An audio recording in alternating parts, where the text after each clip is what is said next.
Abeokuta, the capital of Ogun State, and here is another interesting edition of your newspaper headline. Today coming from BGI TV Current, and as usual I'll be having the Punch newspaper with me. My name remains Mori Rabila Lawal, and with me in the studio. It's my pleasure this morning to welcome you all to paper review for this morning, 13th of July 2023. My name is Ige Olalekon, and with me I have Nigerian Tribune, the Nation newspaper, and the Vanguard newspaper.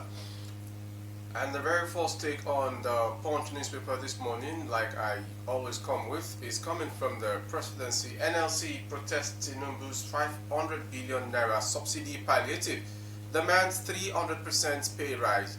And the next story, Board's OB kicks as Tinubu offers opposition government slots. Sit at home. Army chief orders raid on IPOB hideout. And the next story from Metro Stories, Lagos beast man circulating ex-lovers' nude photos arraigned, gets bail.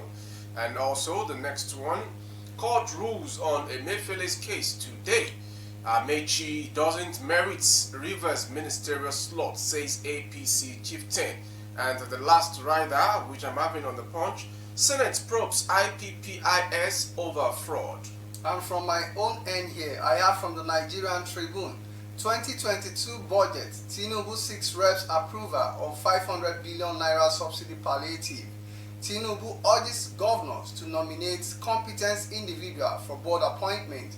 While from the Nation newspaper, Army rules out amnesty for bandits and terrorists.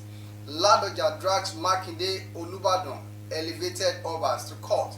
And from the Nation newspaper I also have Tinubu will prioritize girl child education, gender empowerment, says Shetima. While from the Vanguard, I have this. Jihadis from Niger, Mali, Libya taxing Nigerians farmer. That's according to the rep member. Why Atiku is angry with me, G5 members, and that's according to Autumn.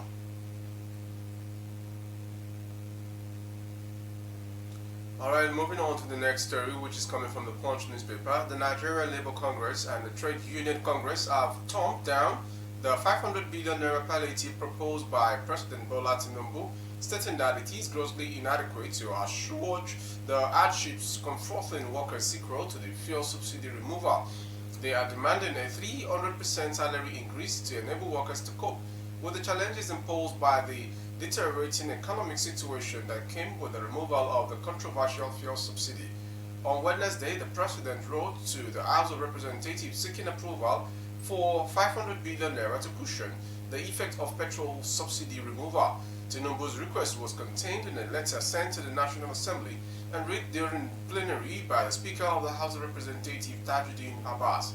The President had announced the petrol subsidy removal during his inaugural address on May 29, 2023 in response to claims that the subsidy regime favored the rich more than the average Nigerians, among other reasons. And from the rider, NLC protests Tinubu's 500 billion naira subsidy palliative, demands 300% pay rise. And from the Nigerian Tribune, 2022 budget, Tinubu seeks reps approval on 500 billion subsidy palliative. President Bola Ahmed Tinubu yesterday on Wednesday requested the House of Representatives to amend the 2022 Supplementary Appropriation Act for subsidy palliative for the citizen.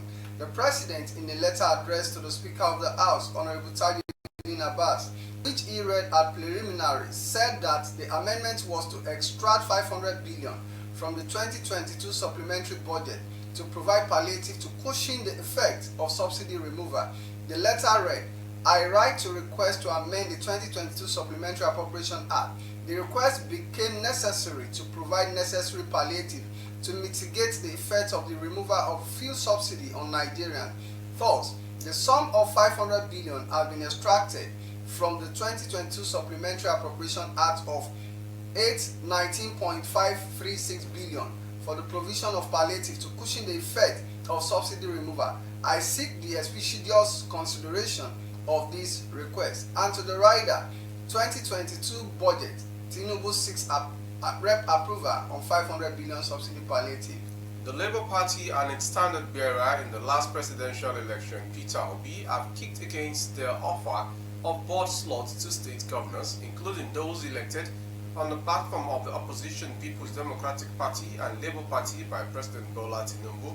Kwara State Governor and Chairman of the Nigeria Governors Forum, Abdulrahman Abdulrazak, disclosed at a meeting of the forum in Abuja on Tuesday night that the President asked their governors to nominate competent persons to serve in the boards and power status of federal government agencies, which were dissolved last month. Information report that Tinubu announced the dissolution of the governing boards of over 153 agencies, power status institutions, and government-owned companies. The dissolved boards were among the 209 constituted by former President Muhammadu Buhari in December 2017. No fewer than 2,000 vacant positions on the board were expected to be filled by new nominees. Notable agencies include the Northeast Development Commission with 12 vacant board slots, Independent Corrupt Practices and Other Related Offences Commission with 7 board assets and seats, Joint Admissions and Matriculation Board 7, Teachers Registration Council of Nigeria 21, Nigeria Social Insurance Trust Fund 12, National University Commission 21, and Transmission Commission of Nigeria 14, National Health Insurance Authority 12. And from the rider, boards will be kicked as Tinubu offers opposition government slots. And from the Nation newspaper, Army rules out amnesty for bandits, terrorists. The Chief of Army Staff, Major General Taoreed Lagbaja has dismissed an amnesty plea for bandits and terrorists. Lagbaja said the amnesty program has failed to achieve its purpose in the past, adding that it gives criminals opportunity to regroup and attack defenseless citizens. The Chief of Staff said this in Abuja when he received Zamfara Governor Dauda Lawal on a courtesy visit. He thanked the governor for feedback on the activities of troops deployed in the state to restore peace. Lagbaja said while the Zamfara terrain was difficult to navigate, he has directed the deployment of more platforms and release of more funds to reactivate unserviceable platforms to boost troops' operation in the state. He said the Zamfara crisis was a mix of many things such as the farmers-elders clashes, ethnic confrontation, and the quest for economic survival. He said the military would address concerns raised by the governor and other stakeholders. The Chief of Staff said on security being experienced in Zamfara State. Just yesterday, I tasked the Chief of Military Intelligence to think on ways to address the issue of Yan Sakai and other regional groups that operate in Zamfara State. And to the rider, Army rules out amnesty for bandit terrorists. The Chief of Army Staff, Major General Taoreed Lagbaja, has ordered troops to seize control of areas where the indigenous people of Biafra enforce their sit-at-home order throughout the southeast states. The order comes after a Finland-based pro-Biafra agitator, Simeon Epa, announced that there would be a 2-week sit-at-home order in the southeast region from July 31st. According to him, the order was to demand the immediate and unconditional release of the detained IPOB leader Nnamdi Kanu, as well as facilitate the freedom of Biafran nation, among others. EPA warned that failure to comply with a sit-at-home order would attract heavy consequences. However, speaking in an interview, the Director of Army Public Relations, Brigadier General Onyema Onwachukwu, declared that such an announcement was unlawful and would not be condoned. And from the rider, sit-at-home, Army Chief orders raid on IPOB hideouts. And from the Vanguard newspaper, we have this. Jihadists from Niger, Mali, Libya taxing Nigerian farmer. A member of the House of Representatives representing Tanzaka Gudu Federal Constituency of Sokoto State, Sani Yakubu, has raised alarm, saying jihadists from Niger, Mali, and Libya, and the local bandits operating in Tanzania local government of the state have imposed a tax on farmers in the area. Yakubu would disclose this while presenting a motion that at preliminary yesterday said Tanzania Gudu Federal Constituency was surrounded by 2 forests, Tausuna Forest, that stretches over the Guabuda, Ihila, and Niger Republic in Kuyabana Forest, which also stretches to Gudu and Niger Republic, revealing that the terrorists within the areas are joint forces. Yakubu said they had apparently vowed to make life difficult for the people who are predominantly farmers. He said 2 forests house 2 terrorist groups. The Lukwama, who claim to be jihadists from Niger, Mali and Libya, and the local bandits terrorizing the area. The two used to be sworn enemies but have now joined forces, making it more difficult for the deployed security operative to address the insecurity in the general area. Jihadists from Niger, Mali, Libya taxing Nigerian farmers, according to Red. A businessman, Amara Kennedy, who was accused of circulating nude photos of his former lovers on Wednesday, was arraigned at a magistrate court in Ogba, Lagos. Kennedy was arraigned on 6-count charge of provocation, unlawful conversion of phones and publication of nudes on social media without the consent of the persons.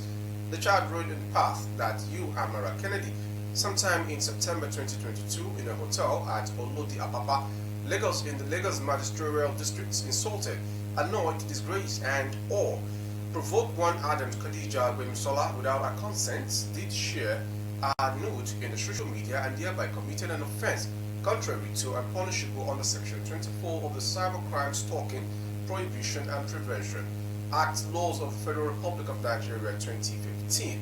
That you, Amara Kennedy, on June 4, 2023, at the Olodi Apapa area of Lagos, in the Lagos Magisterial District, insulted, annoyed, and embarrassed. I provoked one Inne Esther Oguchi without her consent, shared a nude picture on Facebook, and thereby committed an offense punishable under Section 24 of the Cyber Stalking, Protection and Prevention Act law of the Federal Republic of Nigeria 2015. And eventually he gets bail, but still remanded after waiting for the DPP's advice on the legal case. Lagos-based man circulating ex-lovers' nude photos arraigned gets bail. And from the Nation newspaper, Ladoja drags Makinde Olubadan elevated Obas to court. Barely a week after the Olubadan Fibadan land, Oba Lekan Balogun elevated the Crown 10 out of the 11 members of the Olubadan in council. Former Governor Rasheed Ladoja has dragged the monarch to Oyo High Court over the decision. Governor Seyi Makinde, Oyo Attorney General, Commissioner for Justice, and the then elevated Obas were also joined in the suit. While the Olubadan is the first defendant, the 10 elevated Obas are second to 11 defendants. Makinde is the 12th Attorney General, is the 13th defendant. Ladoja, the Otun Olubadan, was supposed to benefit from the gesture but did not show up for the coronation. He did the same during the former governor Abiola Ajimobi's administration when the High Chief were presented with the beaded crown. The Olubadan on Friday, July 7th at Mapo Hall, Ibadan presented crowns to the elevated High Chief, and to the rider, Ladoja drags Makinde Olubadan elevated Oba to court. The retained suspended governor of the Central Bank of Nigeria, Godwin Emefiele, will today know his faith concerning the fundamental human rights suits he filed to challenge his arrest and detention by the Department of State Services. Recall that on June 10, the DSS arrested the governor of the Apex Bank shortly after President Bola Ahmed Tinubu suspended him from office and ordered the probe of the CBN. In the suit filed through his lawyer Joseph Dauda San before the Federal Capital Territory High Court Abuja, Emefiele is alleging a violation of his human rights. Joined as respondents in the suit are the Attorney General of the Federation, the Director General of the DSS, and the DSS, who have filed preliminary objections challenging the jurisdiction of the court to entertain the case and urging that the suit be dismissed. Also, at the June 20th proceeding in the case, the DSS, through its counsel, Awo, told Justice Hamza Mohazu that Emefiele's detention was lawful as the DSS had got an order of an act from the FCT Chief Magistrate Court to keep him in custody pending conclusion of investigation. On his path, counsel for the AGF Tijani Ghazali San argued that Emefiele's arrest and detention by the DSS was an administrative decision of the executive arm of government and urged the court not to interfere. However, Emefiele's lawyer, Daudu, disagreed with them, insisting that the suit had merit. And coming from the rider today, from the Punch, detention, court rules on Emefiele's case today. And from the Nigerian Tribune, Tinubu urges governors to nominate competent individuals for board appointments. The 36 state governors under the aegis of Nigerian Governors Forum have commended President Bola Ahmed Tinubu for showing leadership by extending opportunity to them to nominate competent people from their fold for appointment into board of parastatals. The NGF chairman, Governor Abdurrahman Abdulrazak of Kwara State, confirmed this in a communique issued at the end of the emergency meeting held in Abuja. He said, "We members of the Nigerian Governors Forum at our meeting held today received briefing on various sub-national programs, intervention and issues of national importance and resolved as follows. The forum received a briefing from the Director General of the National Emergency Management Agency (NEMA) and Nigerian Meteorological Agency (NIMET) on the incidence of flooding across the country and deliberated on urgent proactive measures to save lives, livelihood, critical infrastructure and safeguarding national food security. Members resolved to collaborate with relevant agencies at arriving at a comprehensive and federation response while leveraging in 2023 seasonal climate prediction, annual flooding outlook, flood risk map, and the climate-related disaster preparedness and mitigation strategies." And to the rider, Tinubu urges governors to nominate competent individuals for board appointment. A leader of the All Progressives Congress in Rivers State, Chief Tony Okocha, has said President Bola Tinubu has no reason or justification to give the state ministerial slot to either former Minister of Transportation Rotimi Amechi or Senator Magnus Abe, stressing that both men undermined his election in Rivers State. Rather, Okocha asked Tinubu to pick the immediate past Rivers State Governor Nyesom Wike as minister from the state. According to him, Wike supported Tinubu's presidential ambition both financially and materially. Okocha, who spoke with journalists in Abuja on Tuesday, alleged that it was an open secret that Amechi worked for the People's Democratic Party candidate Atiku Abubakar, while Abe, who obtained the governorship ticket of the Social Democratic Party, supported the SDP flag bearer.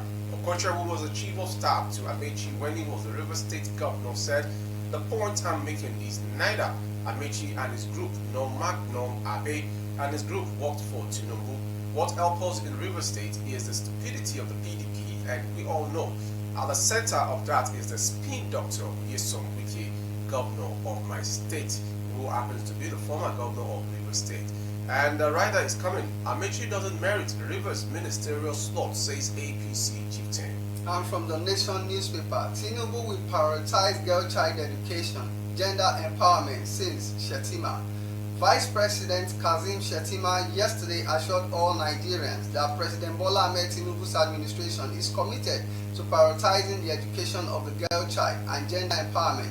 A statement by the Director of Information in the Vice President's office, Mr. Olusola Abiola, said Shettima also assured that President Tinubu will pursue same issues in the policies and programs of the current federal government.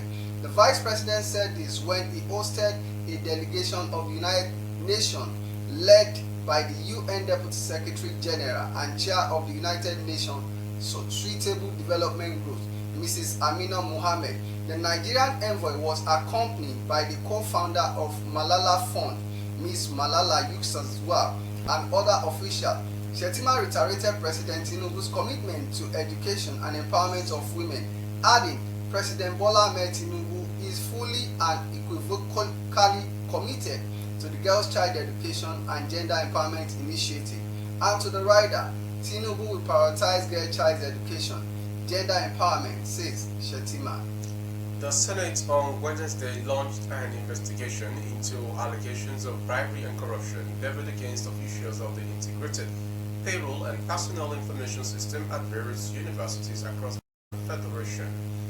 The Senate also resolved to hold an interactive session with the head of service, the national president of the Academic Staff Union of Universities, the chairman of the Committee on Vice Chancellors of Nigerian Universities, and other relevant stakeholders.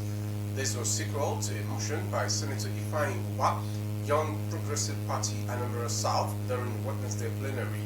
IPPIS was introduced in 2007 to administer the monthly payroll of the federal government workers in a manner to guarantee confidence in staff emoluments. The rider coming, Senate probes IPPIS over fraud. And to the Vanguard, why Atiku is angry with me, G5 members, autumn Former governor of Benue State, Samuel Otom, says former vice president and presidential candidate of People Democratic Party (PDP) in the 2023 general election, Alhaji Atiku Abubakar, is angry with him because of his membership of the G5 Integrity Group, his insistence on the southern precedent, and the enactment of the grazing law in Benue State, among others. The former governor, in a statement issued Wednesday in Makurdi by his media aide, Trevor Akase, was reacting to a recent statement credited to a special assistant on public communication to the PDP presidential candidate, Mr. Frank Shuaibu, who allegedly lambasted members of the G5 group for working against the victory of the PDP presidential candidate in election.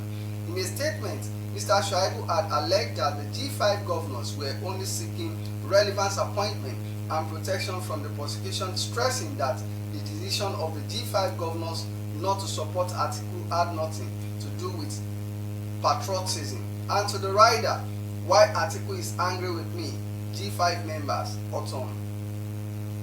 The new Commissioner of Police in charge of the Special Fraud Unit Annex, Lagos State, Margaret Ochala, has promised that our unit will tackle internet fraud in the country by partnering with financial technology and telecommunications companies. Ochala, who assumed office at the SFU located in the Ikoyi area of the state on Wednesday, also said the unit will partner with all financial institutions to curb the rising spate of internet fraud in the country. My experience teaches me that the modus operandi of the police investigation has changed over the years and is still changing. Hence, there will be a renewed and deliberate effort to build a human capacity through training and retraining of PSFU's personnel. Towards this end, I intend to synergize closely with the unit stakeholders such as fintechs, telcos, deposit money banks, Central Bank of Nigeria, Nigeria Interbank Settlement System PLC, Nigeria Deposit Insurance Corporation, Lagos State Judiciary, Federal High Court, and the diplomatic community, among others. And rather, new SFU boss promises to tackle internet fraud.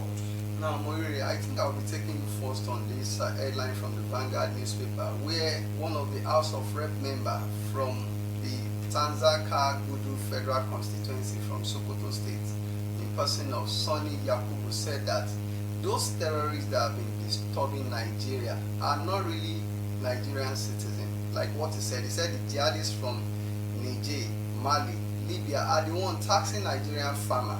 And if you look at it, if you look at the country as a whole, you come to realize that there have been a lot of issues in the area of insecurity, and at the same time the farmers cannot even go to farm, and as a result of that we are seeing the effect on the economy.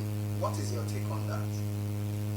He has mentioned the truth about the whole thing, and maybe they were imported into the country, and per se the finances which they keep enjoying was not going to them anymore, so they turned out to be thieves and people engaging themselves in what they feel they can use to earn themselves something, source of living or sustenance, after being used and dumped by those people who brought them into the country. Although one of the reports that we got was that, although not really confirmed, but we got the report that before the election of President Muhammadu Buhari then, against former President Jonathan, that some set of people were imported into the country just for the sake that he would be able to win the election. But now that the rate of insecurity is high, do you think, despite the fact that the chief of staff and the security architect have been changed, do you think those ones that are presently appointed will be able to curtail this menace and to overcome this jihadist? We should wait until they start acting, because they just got appointment, and the Senate is still working on some of the necessary documentations, and as soon as their names are published, which we already have some of the names, and some are already working, and we should just expect a teamwork as they have promised to pledge, bringing out the best from the trust imposed on them by the president for their appointment.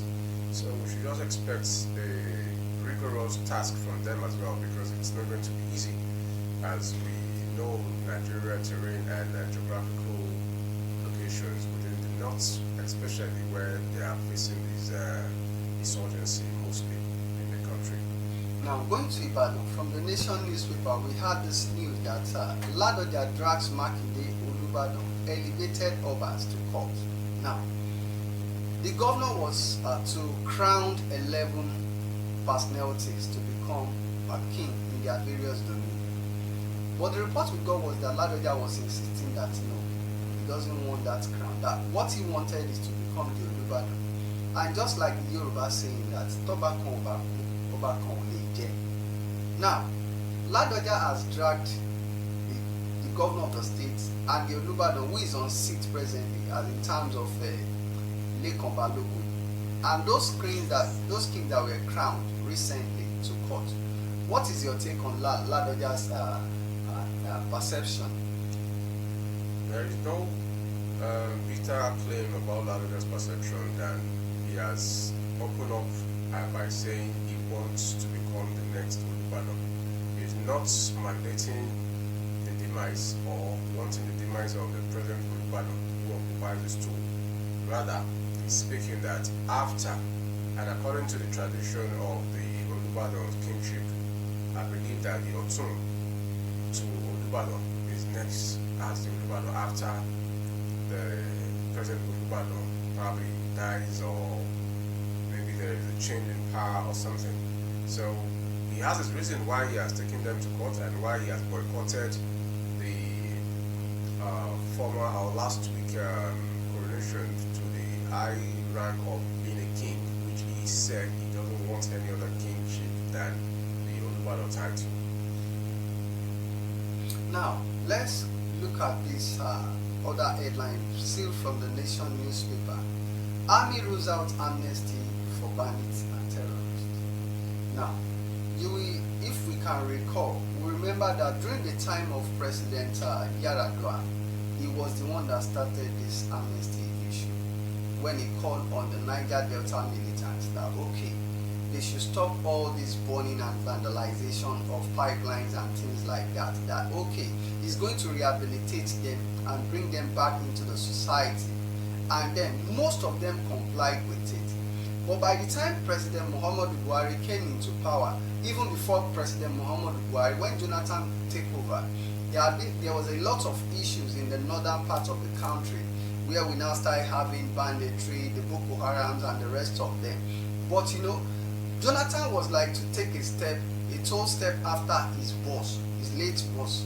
So he also declared amnesty that okay, if these people are ready to repent, he's going to rehabilitate them and bring them back into the society, despite the fact that they are fighting for unjust cause. Because you can't compare what the militants in the southern part of the country are fighting for with that of the ones in the northern part of the country. Now, this amnesty issue has gone to a level whereby it got to a point that they now turn it to ransom. That okay, we know that if we can kidnap some set of people or we destroy some things, government will listen to us, government will yield to our plight and things like that. They started exploiting and extorting government through that various means of destroying things and causing a lot of chaos in the society. Now, the chief of army staff, Lagbaja, is now saying that he has ruled out amnesty for bandits and terrorists. Don't you think ruling out this thing will now increase the rate of those people causing more harm, many more people? Or what is your take on that? For an army general to have said no amnesty for banditry, he knows what he's saying. Because I'm not an army officer. He has his reasons why he has denied amnesty for them. If you want amnesty for banditry, what about the families of those who have killed? The militants never killed anyone or disrupts any national peace or harmony other than fighting for the development of their own community, which is serving the country as large, which happens to be the fuel pump of the nation.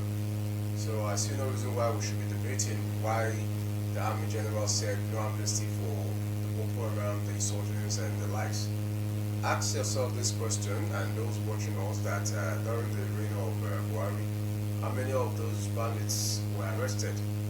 were sentenced. So if there is no amnesty, there is no amnesty for anybody. Anyone caught as a bandit or as an insurgent will be killed. And the best thing is that Nigeria is going to work again, so I believe. Okay, taking a look back a bit at when President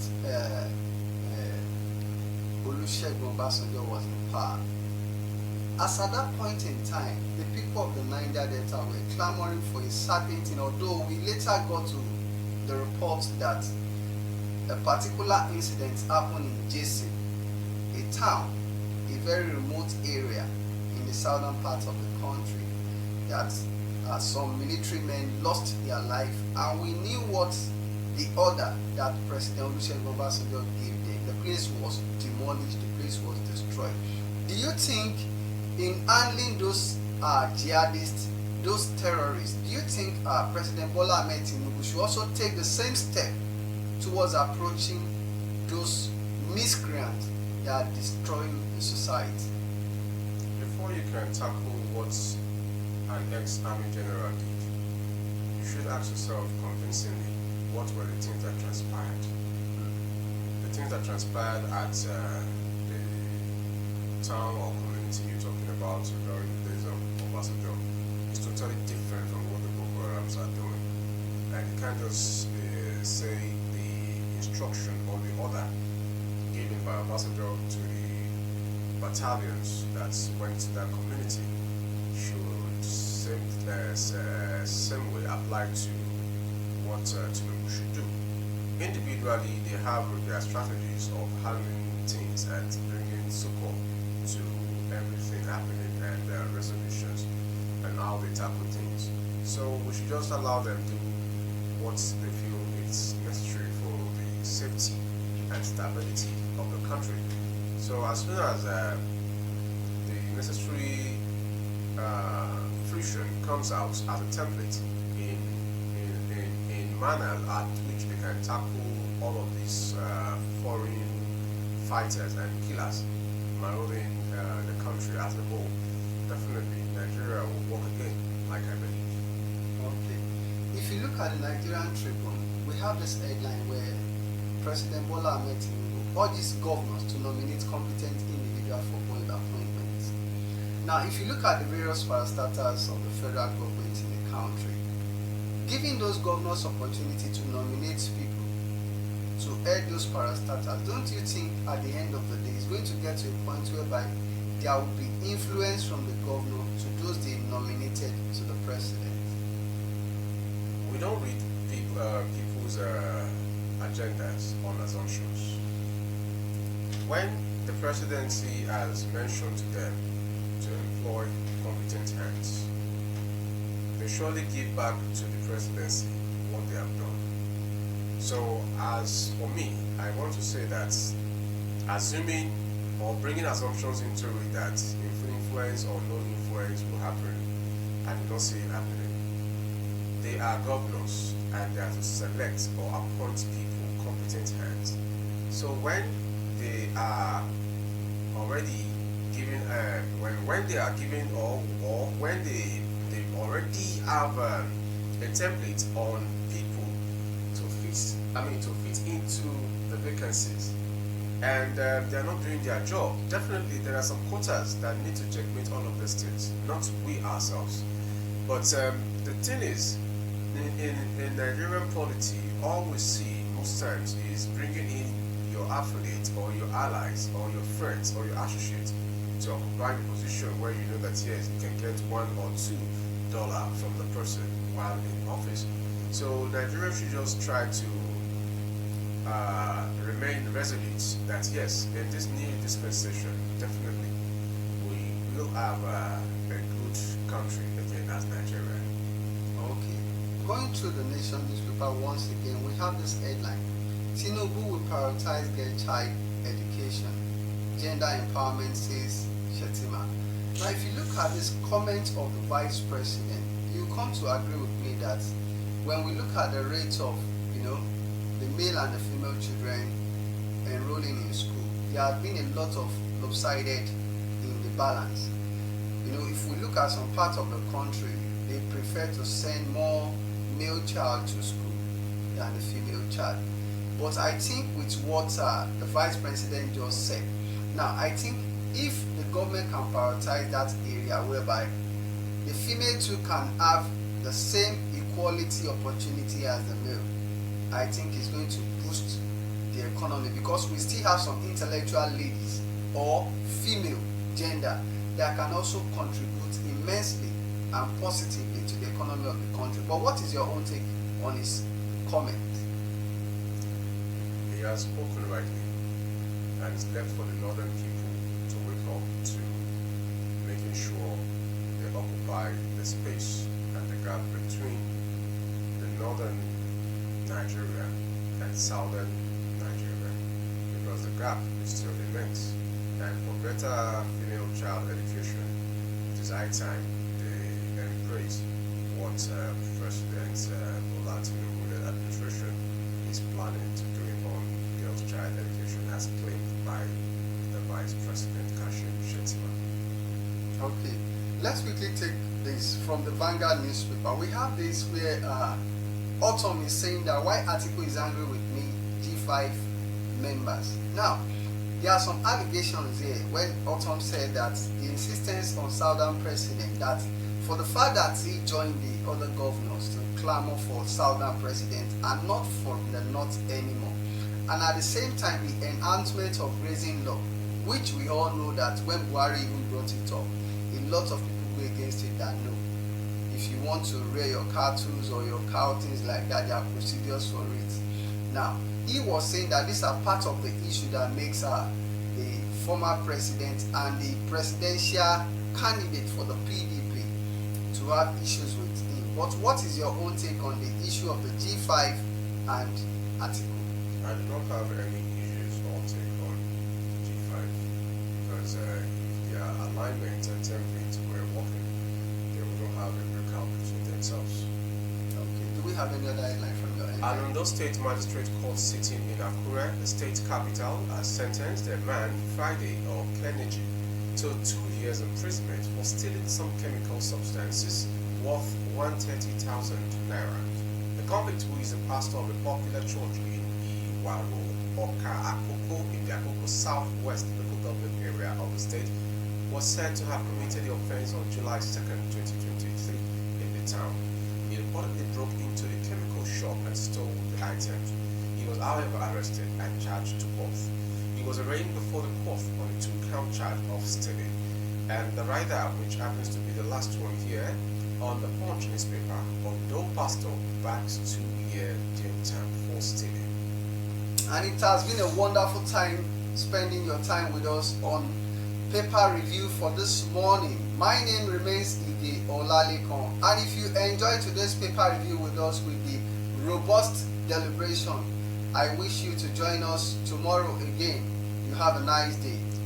From my own side, I'm wishing you God's blessings, and let's try to avoid where we have a flooding, massive approach. In case you are out there and in the rain, just try to seek caution and stay blessed. Enjoy the rest of the day. My name is Moriri Idalawa. Until we come your way again, possibly on Monday morning. Thank you.